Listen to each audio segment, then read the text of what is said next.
এখন লেখাপড়ার বাইরে ভালো মন্দ তা শিক্ষকে জানে কিভাবে?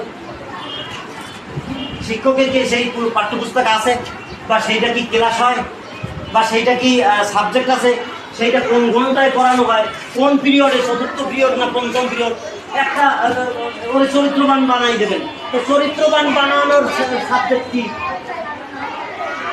চারিত্রিক সনদপত্র, প্রশংসাপত্র। আমি প্রশংসা করবো কি?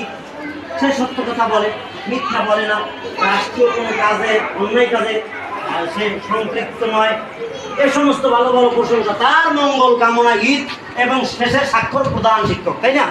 তো তার মঙ্গল কামনা করতে হবে কেন? এই জন্য করতে হবে যে সে ভালো, তাই না? ভালো কে তৈরি করলো? ভালো ভালো তৈরি করার সিলেবাস কি? ভালো তৈরি করার সাবজেক্ট কি? ভালো তৈরি করার পিরিয়ড কোন পিরিয়ডে হয়, সেই পিরিয়ড কোন সালে নেয়? এটা ভালো মানুষ বানাবে, কোন সালে বানাবে? তার মানে এই সার্টিফিকেটটা যে দেওয়া হলো, সেই সার্টিফিকেটটা কেন দাও? প্রশ্ন, এই প্রশ্নটা করা। তাহলে লেখাপড়ারে যদি বিদ্যা বলা হয়, তাহলে শিক্ষা আলাদা। লেখাপড়া যদি বিদ্যা হয়, শিক্ষা আলাদা। তাই মানুষে কয় না ওই বিদ্যা শিক্ষা নাই।